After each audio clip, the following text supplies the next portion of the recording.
సర్పంచులకు నిధుల చెల్లింపు విషయంలో తెలంగాణ అసెంబ్లీలో అధికార ప్రతిపక్షాల మధ్య డైలాగ్ వార్ జరిగింది.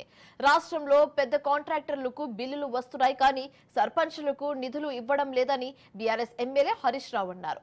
సర్పంచులు, ఎంపీటీసీలు, జెడ్పీటీసీలపై ఎందుకు కక్ష కట్టారని నిలదీశారు. సర్పంచులు, ఎంపీటీసీలు ఆత్మహత్య చేసుకుంటున్నారని ఆవేదన వ్యక్తం చేశారు. హరీష్ రావు ప్రసంగానికి కాంగ్రెస్ సభ్యులు అడ్డు తొలగారు. ఇదేనా 2 రోజులు ట్రైనింగ్ అంటూ హరీష్ రావు సెటైర్లు వేశారు. బీఆర్ఎస్ వల్లే సర్పంచులకు బిల్లులు పెండింగ్లు పడ్డాయని మంత్రి సీతక్క విమర్శించారు. అలాగే బీఆర్ఎస్ అంటే బకాయిల రాష్ట్ర సమితి అని కౌంటర్ ఇచ్చారు. ప్రభుత్వ తీరుపై హరీష్ రావు ఆగ్రహం వ్యక్తం చేశారు. కాంగ్రెస్ అంటే అభయహస్తం కాదని, భస్మ హస్తమని మండిపడ్డారు. ప్రభుత్వ తీరుకు నిరసనగా సభ నుంచి వాకౌట్ చేస్తున్నట్లు తెలిపారు హరీష్ రావు.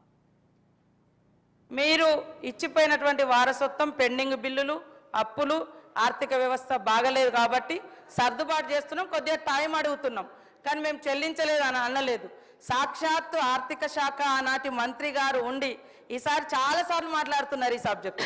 మీరు ఒక్క సంతకం పెట్టుంటే 600 కోట్లు ఆ రోజే రిలీజ్ అయ్యేది. కానీ మరి బీఆర్ఎస్ అంటే బకాయిల రాష్ట్ర సమితి లాగా మాకు ఇచ్చిపోయినరు. అదే వారసత్వంతో మరి మేము చెల్లించలేని పరిస్థితి ఉంది. కానీ తప్పకుండా సర్పంచులు, అందరికి సంబంధించినటువంటి సర్పంచులు ఉన్నారు. వాళ్ళ బాధ మాకు తెలుసు. వాళ్ళు ఆత్మహత్యలు చేసుకున్నారు. మీ హయాంలో చాలామంది రకరకాల ఇబ్బందులు పడ్డారు. కాబట్టి సానుభూతితో ఉన్నాం. సకాలంలో రిలీజ్ చేసేందుకు ఆర్థిక శాఖ మంత్రులను కూడా నేను వేదిక ద్వారా కూడా కోరుతా ఉన్నాం.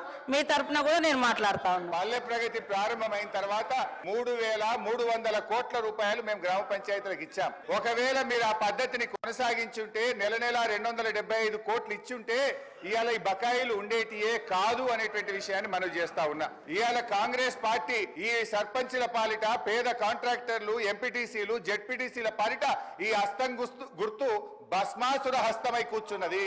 ఇవాళ వాళ్ళ ఉసురు పోసుకుంటున్నారు.